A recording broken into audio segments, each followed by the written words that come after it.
that might appeal to adventurous young Americans? Yes, there is. And not up around the North Pole, because it's getting crowded up there now, because they find out it's really usable, not only to live in, but militarily. But strangely enough, there's left in the world today an area as big as the United States that's never been seen by a human being. And that's beyond the pole, on the other side of the South Pole, from Middle America. And I think it's quite astonishing that there should be an area as big as that unexplored. That's a tremendous So challenge. there's a lot of adventure left down at the bottom of the world. Admiral, do you hope to see that? I do.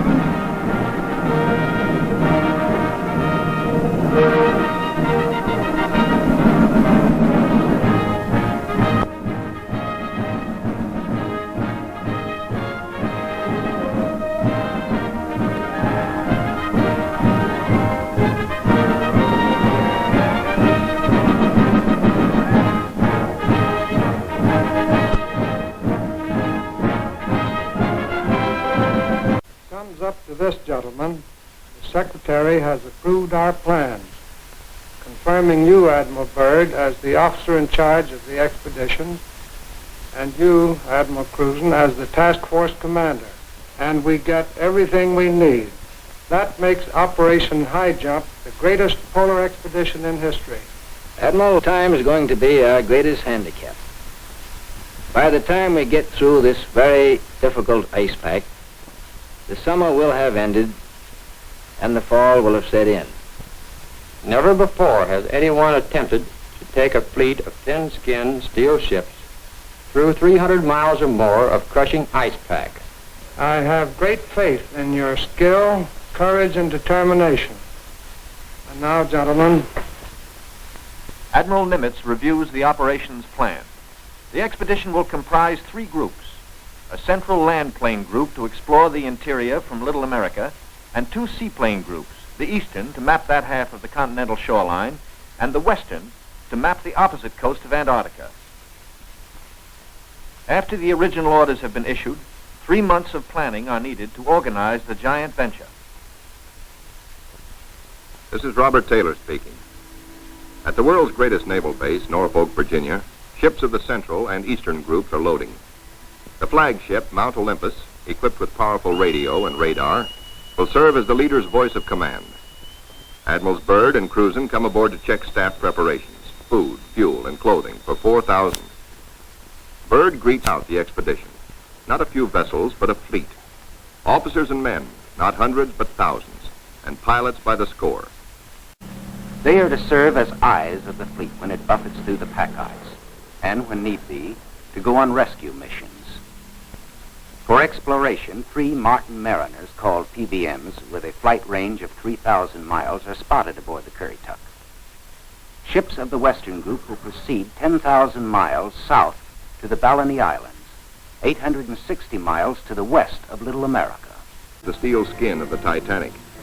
The treacherous ice is the enemy now as then. But danger is the sailor's business. His delight is in preserving home traditions, the Christmas tree and Christmas dinner.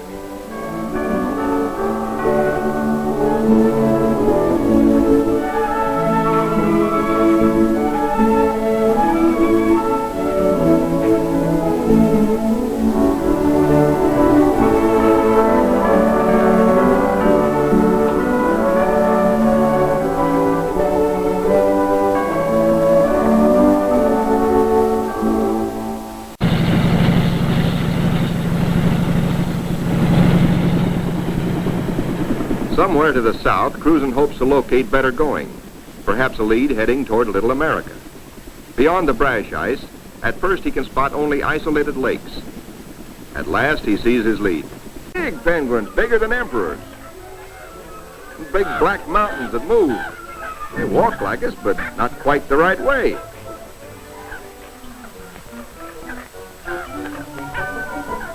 Come on, gang. We gotta go see what gives.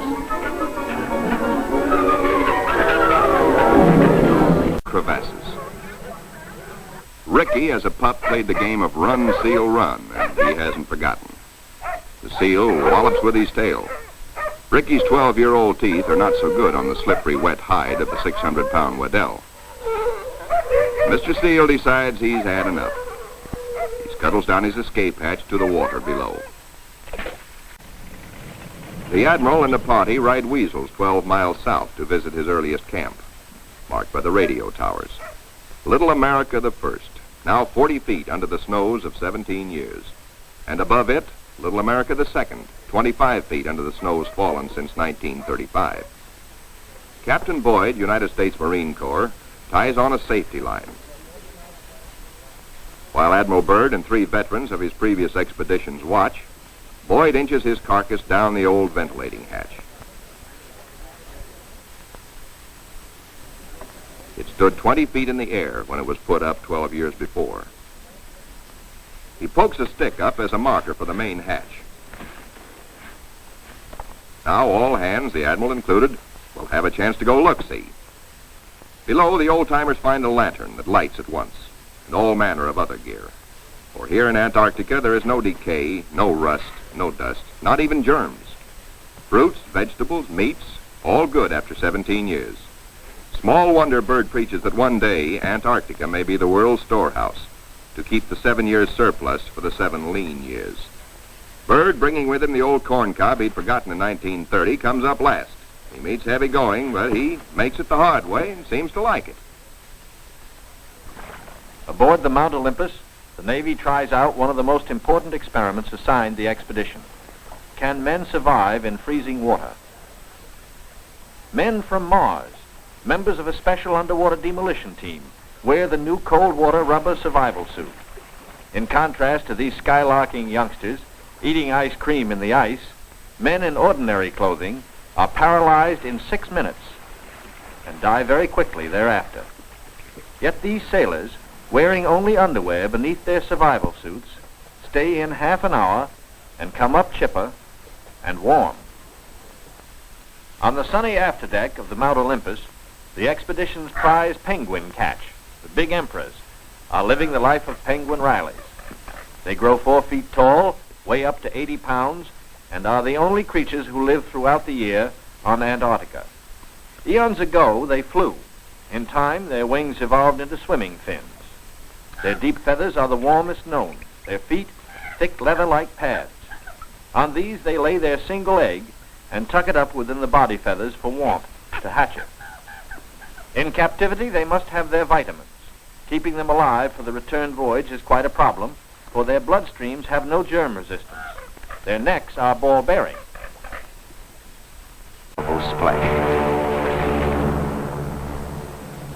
The pilot, Commander David E. Bunger, wipes his frosted windshield, a constant source of trouble in polar flying. He is over the Shackleton ice shelf, named for the great English explorer who kept returning to the Antarctic until death, so often escaped, kept its rendezvous with him. The smooth shelf roughens. Dark rocks, called nunataks, appear above the ice. Then rugged mountain ranges as far as the eye can see. Bunger leans forward in amazement. His eyes have caught a sudden and unbelievable change in scenery. The universal white has turned to chocolate brown, dotted with blue. A cameraman goes into action. 300 square miles of land without snow. Land that might be in New Mexico or Arizona. Pictures alone will prove Bunger has discovered a warm oasis in the shadow of the pole. It is for such supreme moments as this that men brave the hardships of exploration. The astounding, undreamed-of fact is that they are over a chain of warm water lakes whose shores, except for small patches, are free of ice and snow. Commander Bunger circles the largest lake in sight, 5 miles long. He comes in to make a landing. Water temperatures must be recorded. Samples taken. He finds the water fresh, the temperature 38 degrees Fahrenheit. On the shores are vast deposits of coal and of minerals of the utmost importance to civilization.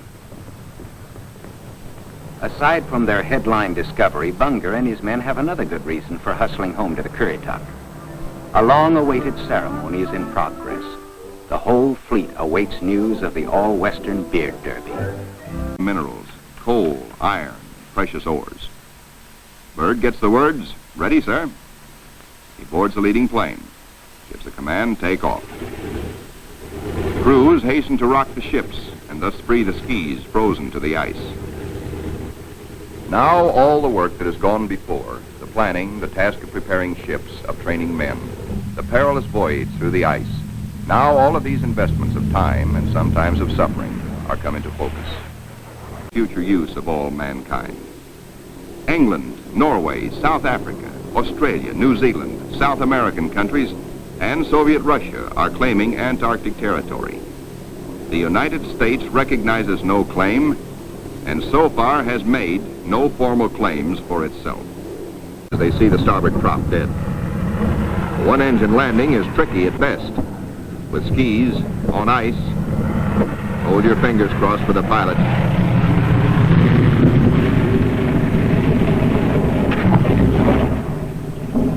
Safe, safe, good going. The greatest exploration flight of all history has ended in success. To keep it going, and one tube of sulfur tablets, just enough to keep Frenchy LeBlanc, their gravely injured pilot, barely alive. Proudly they tell how Captain Caldwell consulted them all in dividing their little food, how he kept watch, inspired their faith, and how they prayed as men always do when there is no other hope but prayer.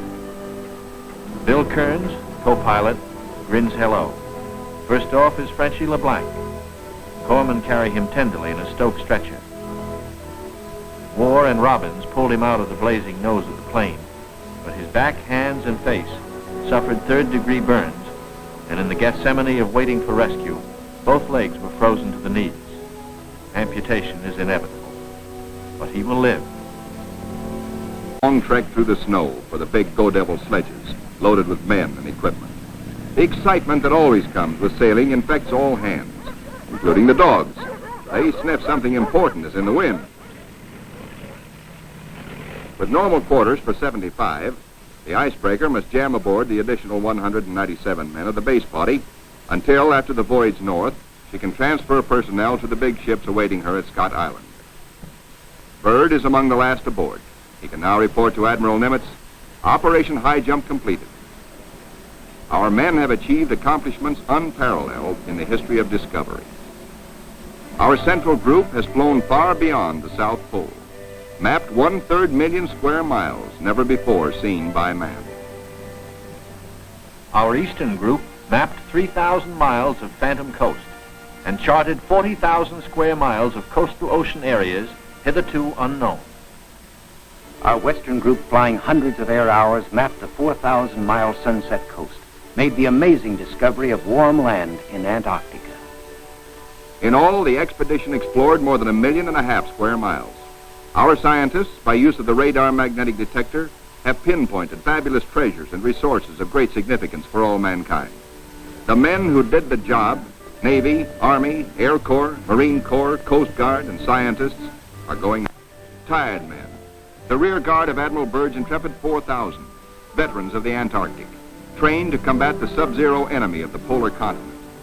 They're going home to their mothers, sweethearts, wives, children. Home, strong in the knowledge that they have met the Antarctic's heaviest battalions and conquered. This is to be their lifelong reward, this knowledge and the Navy's highest commendation. Well done.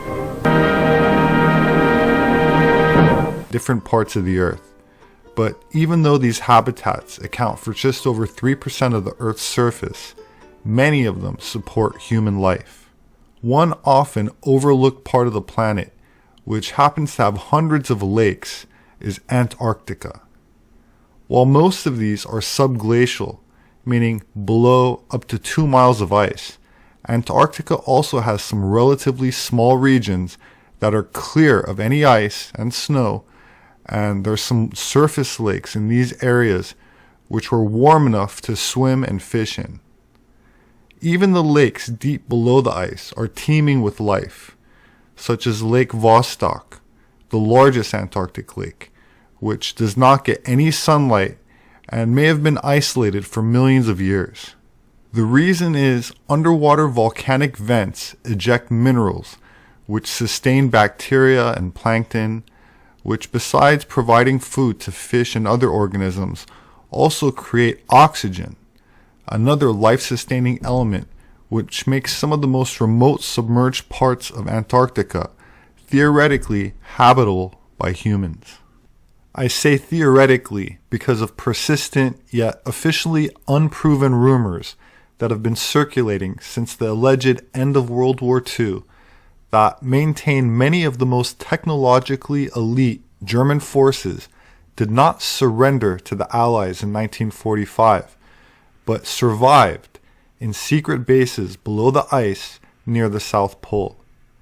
It's relatively easy for many to dismiss this possibility because of the high degree of censorship, not only of the mainstream media, but also in Hollywood and academia, both of which also are subject to government propaganda in the name of national security. It seems logical that the subject of Antarctica remains largely classified, given the military defeat the Allies suffered in 1946 and 47 while trying to locate and eradicate any surviving colonies established by the Germans. Codenamed Operation High Jump, the United States and several Allied nations sent an armada consisting of 3 aircraft carriers along with support vessels, destroyers, submarines, and 4,500 armed troops led by Admiral Byrd to Neuschwabenland, the name of the Antarctic territory annexed by nationalist Germany during the 30s. After the fall of the Soviet Union, maps have leaked into the public domain, allegedly obtained by the KGB during their capture of Berlin, which gave directions on not only how to navigate under the ice to reach these bases, but maps of subterranean, habitable landmasses, which the Germans refer to as Asgard, a mythical underground oasis which legends claim were inhabited by Nordic-looking gods. As the modern field of UFOs has recently gained a degree of credibility with validation of unidentified craft by the Pentagon and disclosures of lunar and Martian bases by a retired Israeli official, which I covered in a prior video that I'll leave a link to in the description. The subject has been around for decades and was diligently covered by journalists even before the advent of the internet as we know it. One such researcher was Mae Brussel, who had a radio program that broadcast from California in the 70s and 80s, and while many people will not be familiar with her work, I'd like to play an excerpt where she discusses some of the events surrounding World War II, including Admiral Byrd and his military invasion of the South Pole. There's a situation that has been brewing for a long, long time, and I'm going into the history down there and the predictions of Admiral Byrd in 1946 and 1947 that World War III would start down in Antarctica by the Falkland Islands with Argentine, Antarctica, and in that area. He knew and said in a press conference, 2 press conferences in Santiago, Chile in March of 1947, again in July 1947, that World War III would be set off down in that area. Well, when Admiral Byrd got home, he was met by James Forrestal, the Secretary of Defense. 2 years later, Forrestal was murdered, thrown out of a window at Bethesda Hospital 2 months after he got a Distinguished Medal from Eisenhower. Forrestal was with Admiral Byrd on consultations. Byrd went down to see if Eisenhower and the Russians were correct that Adolf Hitler was down in Antarctica building secret weapons and so forth. All of the papers of Admiral Byrd are locked up top secret to this day. They're not available of what he saw, and right after he was met by Forrestal, shortly after that, Forrestal was murdered. And I'll give you the references on some of the books on the death of Forrestal and the meeting with Admiral Byrd. First of all, the Guinness Book of Records at the end of World War II, the greatest unsolved robbery was at the end of the war when the Reichsbank treasury was emptied of all its money and the bank vaults in Berlin were completely emptied out, and the headquarters for the World Monetary Fund in Basel, Switzerland, found that they had $15 billion in circulation that shouldn't exist. There was forged money. The code name was Operation Bernhardt. There were expert forgers. And so that this is the kind of money that could finance the operations that they're describing in this book. The prelude to the operations was that the money was available and somebody was making the equipment for these people that this book is writing about and manufacturing secret weapons for the future. Now, this book claims that Hitler planned far ahead to have a colony down in Antarctica. And if you buy the maps put out by National Geographic, 1957, there's a map of Hitler staking in 1939, 1937, his territory in Antarctica. He sent polar expeditions out. This book says the secret Nazi expeditionary force was headed by Captain Reicher, R-I-T-S-C-H-E-R, and took place 1937 and 38, their first expeditions. They landed in the Queen Maud Land and established bases there.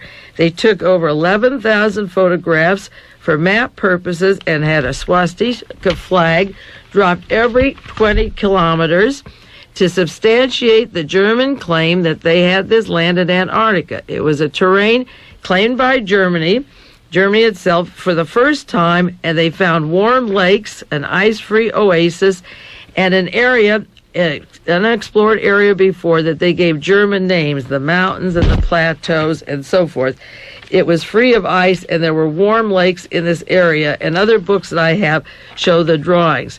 Now, added to the credence to these bases are the remarks of Mr. von Ribbentrop, this book says, at the outbreak of the war, World War II, in accordance with Germany's long-range political strategy, we have taken into firm possession the Antarctic area called the New Swabia, and it will be and ensure a safe retreat in case of necessity, Mr. Ribbentrop said at the beginning of World War II. And this book has maps of the Byrd expedition going down after the war. They said Antarctica would be an ideal place for bases. There was no rust, no germs, no illnesses or decomposition, no bacillus, no flies, no bugs, and not even a common cold would survive. It would be a perfect place to live. And they show the food and the trays for somebody like Adolf Hitler, who was a vegetarian. Now, this book shows in January 1947 pictures that Admiral Byrd took of headquarters at Antarctica. Now, this book asks the question, how could all this have taken place in the 20th century without detection? Hardly, they say. What steps were taken to discover the truth? Question mark. What has been done about the secret bases, about their existence? Why did the world not hear about these incredible events? Obviously, Hitler's escape was soon discovered by others. There were statements of Stalin and Eisenhower and quoted sources, and they speculate the Nuremberg trial was staged to show that they had surrounded and rounded up these particular Nazis. Washington, Moscow, and London decided that they had to go down to Antarctica to investigate what was happening, so they used the excuse of scientific work and set up a large expedition with 4,000 specially selected elite United States Navy troops with an 8-month food supply, 13 ships under the control of Admiral Byrd to make, in quotes, a scientific expedition composed of military types and no scientists. The U.S. Antarctic Battle Fleet left Norfolk, Virginia, December the 2nd, 1946, as battle groups, and England and Norway also sent forces down. Churchill, and this is a statement of Winston Churchill, and this comes in later to the UFOs and the bases and the confusion of UFOs that have continued since. Churchill at that time spoke of the Iron Curtain in 1946-47. He said, in quotes, the Crusaders in Europe, this is a quote, killed the wrong pig, end quote. Churchill realized they should have destroyed Bolshevik Russia and not Germany. The general public was told that this was a research mission to locate uranium and to study the weather. Admiral Byrd undertook this with the armed observation camps that were set up because the pole, the South Pole, lies between us and our enemies. And they considered in 1947 the enemies, Germany and the Nazis, that had gone down there during the war and after the war, and that they would be trouble later, and they wanted to find out. These were continuous enemies because they didn't believe the war was over, and they went down there. Further questioning as to who the enemy was asked July 7th in Santiago, Chile, of Admiral Byrd, in quotations from El Mercurio, a newspaper down there. And he said the Axis powers had been only defeated and had unconditionally surrendered, but he really realized that they would rise again, and he had an interview in the paper in Santiago, Chile. It was soon learned that the scientific job, the mission, the task of observing the activities of the foreign power, Nazi Germany, in the South Pole region was part of the activity that Admiral Byrd reported back. He wanted, in quotes, to break the last desperate resistance of Adolf Hitler. In case we find him inside his new Schwabenland in the Queen Maud Land region, we will destroy him. And there were Spanish books out at the time, Hitler está vivo. The United States expedition arrived and landed in Antarctica, and with them the latest in military gear and gadgets. So you see, it was a warfare military operation at that time. This isn't new to the United States or Great Britain. Bases were established and quickly expanded. Now, after they set up their bases and set up their equipment, the instruments went totally haywire. The performance gauges, the altimeters behaved in a most erratic manner, causing Admiral Byrd to abort the flight and return to his base on visual controls. The altimeters weren't working, and he couldn't fly airplanes over there. It has been reported by papers and sources previously mentioned here that Admiral Byrd had located the secret Nazi base and was approaching it when an incident took place, and he had to abandon the flight, and some of his planes went down. He saw it duplicated, and was warned about Hitler being there and a new Berchter's Garden called Hitler's Shangri-La. Now, it says that 48 hours after he located some of these bases, 4 of Admiral Byrd's planes were lost, some without a trace, others without any survivors. Admiral Byrd hastily abandoned all his efforts and disembarked all his force and came home. On James Forrestal, who greeted Admiral Byrd when he returned from that trip in Antarctica. I have several books on Forrestal. One is The Death of James Forrestal by Coral Simpson. They describe it as a murder mystery, not fiction. The murder of the first Secretary of Defense, James Forrestal. This book came out in, let me see if I have the year here, by Cornell Simpson, Western Islands publisher. I didn't write down the date that was published. I'll have to give that to you next week if you want. They said this murder was the overwhelming result of assassination plot, and it goes into how he fell out of the hospital at Bethesda, Maryland on an alleged suicide, but they concluded it was a clear case of murder. That's one book on Forrestal. Another one that I have, James Forrestal, A Study of Personality and Politics by Arnold Rogow, R-O-G-O-W, published in 1963 like Macmillan. May 22nd, 1949, James Forrestal, America's first Secretary of Defense, plunged to his death from the 16th floor of Bethesda Naval Hospital. He had been put in there for psychiatric treatment, and also when Byrd came home, as I say, he was put in the hospital for other illnesses. I don't know what they called it. They described him as an intellectual poseur, expert on Wall Street and big business. He worked with the power elite. Forrestal had rejected Catholicism and converted.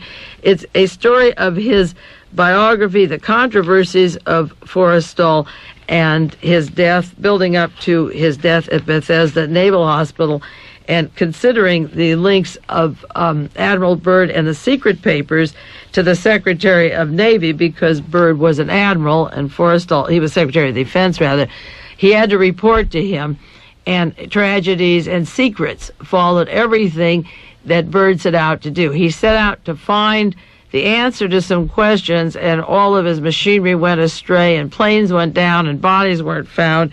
and he gave an opinion of what was happening and warned about World War III down there, that World War II never ended. And then the fellow that he reported to was dead, and Forrestal had been put in a hospital. The Washington Post had an article this week, or just last week, March 30th, Reagan backs Antarctica study. Would you believe that? It's a news story. President Reagan has affirmed his administration's commitment to conduct scientific research in Antarctica with other Antarctica treaty signers. Do you have any idea of the budget the United States has mailed down to Antarctica since World War II? If you go to the bookstores, the federal government bookstores such as Golden Gate in San Francisco or the government printing offices, get the back literature. I have it in my files, a lot of it on books available to Antarctica. The building there, the shipping there, the money going there, the equipment going there. The United States hasn't let a hunk of ice sit there with a bunch of penguins on it and pretending we don't know what's going on there. This has been a place that is going to be more in the news. We've built it up, and now the chickens are coming home to roost, and I hope you're ready. Reagan asked the National Science Foundation to continue a budget to manage the Antarctica program. Can you imagine anything so asinine or insulting, as if it hasn't been going on continuously, and all that area is charted out and mapped? There's the Rockefeller Plateau, there's the Hitler area. Get your maps on Argentina and Antarctica and how close it is to Argentina and see what's really going on. But the real issue goes back to what Admiral Byrd saw and wrote about that is locked up in the archives. The truth of what's going to come out of there is what's locked up that we haven't yet been allowed to see. Now, last week on this program, I talked about the confrontation down at the Falkland Islands.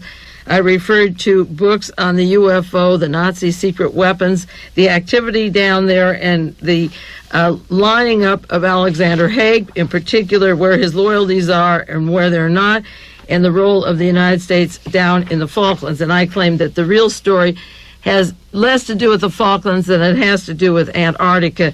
And if you don't have that broadcast, you can get the tape of 540 just last week. Monday, when I left the tape off at the tape center to be duplicated and printed up the sheets that go with it, I stopped at the printers and was reading my newspaper while the copies were being made, and there was the Monterey Herald, the morning paper, with Jack Anderson's article, Threat to Antarctica, and he was saying, in effect, to paraphrase some of the sentences or give them the quotes, he says, the Argentine invasion of the Falkland Islands may be a warm-up for future assault on Antarctica, but next time the U.S. toes may be tramped on. And he goes on to secret CIA documents that point to conditions for the aggression down there, and he leaves some of the important ones out, but he lists a few. And the CIA papers about the oil, the Argentine desire to have bases down there and to take the Falklands, and the controversy with the British and the CIA and the Argentine destroyers at one time sought to halt the British research vessels, but they didn't succeed, and Britain held on to the Falklands for a long time, and I'll go into a little history of that. He says there have been similar tensions over the Antarctic. The CIA has documents calling overlapping claims of the United Kingdom, Argentina, and Chile on the Antarctic Peninsula. And this is about the conflicts going down there, that what they really want and what will bring the United States in is Antarctica and not the Falklands. And then Jack Anderson writes, my associate, Dale Van Atta, who recently visited Antarctica, found the Argentine has been forceful in pressing its territorial claims. Now, isn't it interesting that he's down there? Because, see, the average person thinks that Antarctica is just a lot of ice with a lot of penguins and nothing else going on, and all you have to do is get your National Geographic maps going way back for 20, 30 years, and you realize there's a lot of building, construction, and locations and places there that are more than fascinating to study. And I mentioned last week the expedition of Admiral Byrd that was a top secret visit. And on the map of Antarctica, the National Geographic one, there's an area that says the most surprising discovery of Byrd's operation, called High Jump in 1947, was a so-called oasis here. Ice-free blue and green lakes, really inner arms of the sea, were scattered among 300 square miles of bare brown hills. Brown Hills, ice-free areas, Green Lakes, Admiral Byrd, 1947. Those were the areas that are top secret, that we're not allowed to see, that are locked up or destroyed. And those are the areas Admiral Byrd was talking about in the Chilean press on his way home. And then the documents were locked up. You haven't seen much in the last years at all, even though these maps have been public for a long time. Nobody seemed to take note. Now, last week I was talking about space stations down there and activity down in that area that has not been in the public eye very much yet, but it will. And I want to read just a couple of pages from a book called Messengers of Deception by Jacques Vallée. Vallée wrote this book in 1979 about spaceships. He wrote in 1979, "Let me summarize my conclusions about the UFOs," he says in the introduction, beginning of his book. "The UFOs are real. They are an application of psychotronic technology. They are physical devices used to affect human consciousness." And the reason I'm reading this, for those of you that didn't hear the program last week, is that there is a lot of literature and a lot of hard evidence that the UFOs are man-made, and they're made down in Antarctica by the Nazis as weapons out of Argentina and into Antarctica, and with the United States technology also, in collusion with the United States Air Force and NASA and Nazi scientists. And that's why this area is so important. He says they may not be from outer space. They may, in fact, be terrestrial-based manipulating devices. Their purpose may be to achieve social changes on the planet. Their methods are those of deception, systematic manipulation of witnesses and contactees, covert use of various sects and cults, control of channels through which the alleged space messages can make an impact on the public. He says the UFO researchers must realize that this involves, he says, politics. The UFOs will make an impact on our social reality. They are part of our political reality. They will show, his book, he says, will show the brutal consequences of the models, the way the UFOs are used, the apprehension that will give people, leading to the mutilation of animals that are taking place throughout the western states, are part of this psychological manipulation. He said, "A friend who read this book in manuscript told me not to publish it. That's not what America wants to hear," he said. "America wants the UFO to fly down from heaven like the Close Encounters of the Third Kind, filled with new hopes for mankind. America wants a shiny spacecraft to replace the deflated balloon of its religious values. If UFOs are connected with unexplained mutilation of cattle and with behavior modification on a grand scale, America doesn't want to know about it." Now, he goes into what in England began as the Martian conspiracy. Incidentally, the arrival of the Martians was a sensational success, the Orson Welles show in New Jersey in 1938, the story of the Martians.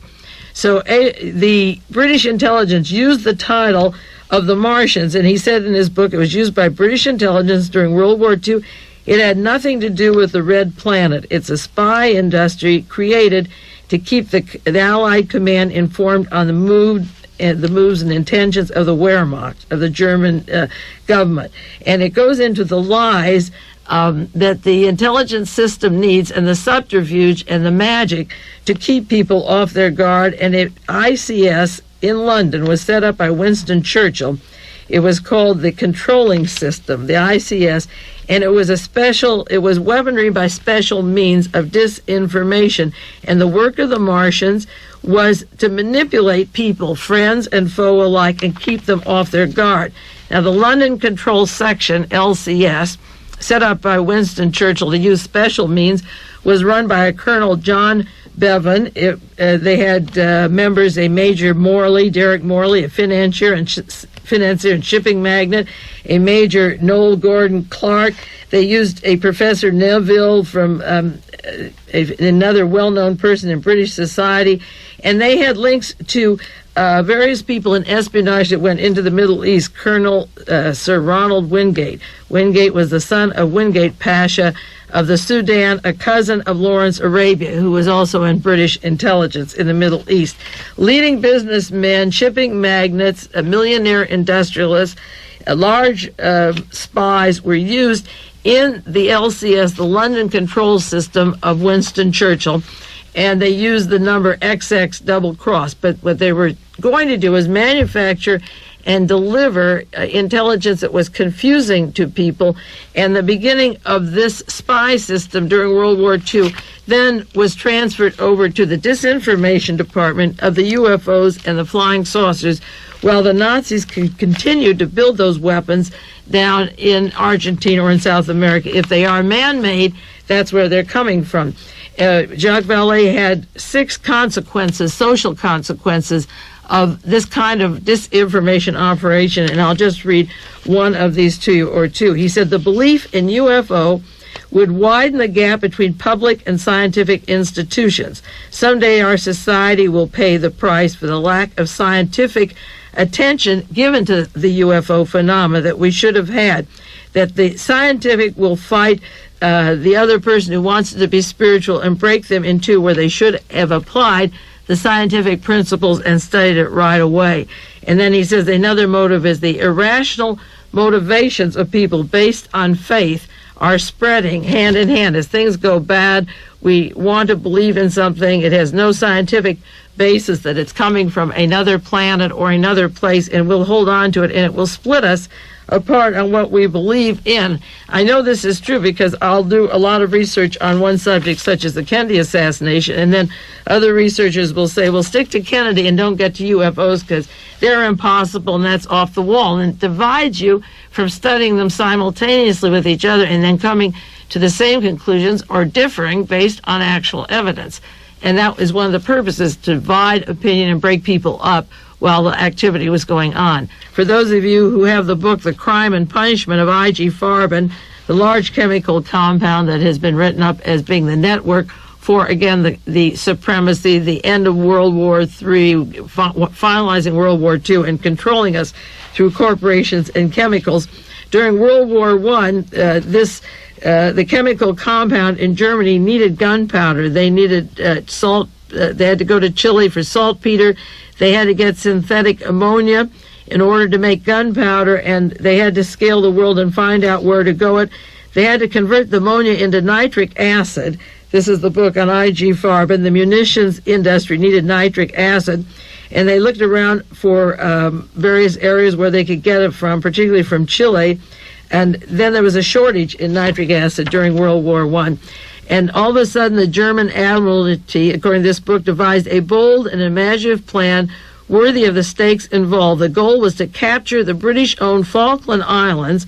This was during World War I, an unfortified coaling and supply base for British naval vessels at the tip of South America. These islands were the southernmost hinge of the British blockade, standing guard over trade routes from the west coast of South America to Europe. Their mission was to capture the Falkland Islands, and they embarked on what they called the Battle of Nitrogen by going down to Chile and South America and getting the nitrogen they needed for their gunpowder. The British Admiralty learned of the presence of these ships off of Chile and the German commander, and they sent down ships and stopped this grabbing of the Falkland Islands at the time. They were able to put the Germans off of grabbing the Falklands, which was important, the harbor there, and for shipping and so forth. And it goes into the fact that Winston Churchill, in his book after the war, The World Crisis, doesn't mention the Falkland Islands, and they said he apparently didn't know its importance. But Winston Churchill was very much a part of an area that I'll go into at a later time, when the war was over, when he said we fought the wrong person, when he helped the Nazis, he realized he should have fought the Soviet Union. And I don't believe that Winston Churchill knew that the Falklands wasn't important. I think he left it out of his book because at the end of World War II, the Falklands and Antarctica were already built up and were getting built up, particularly the Antarctica area. So that the Germans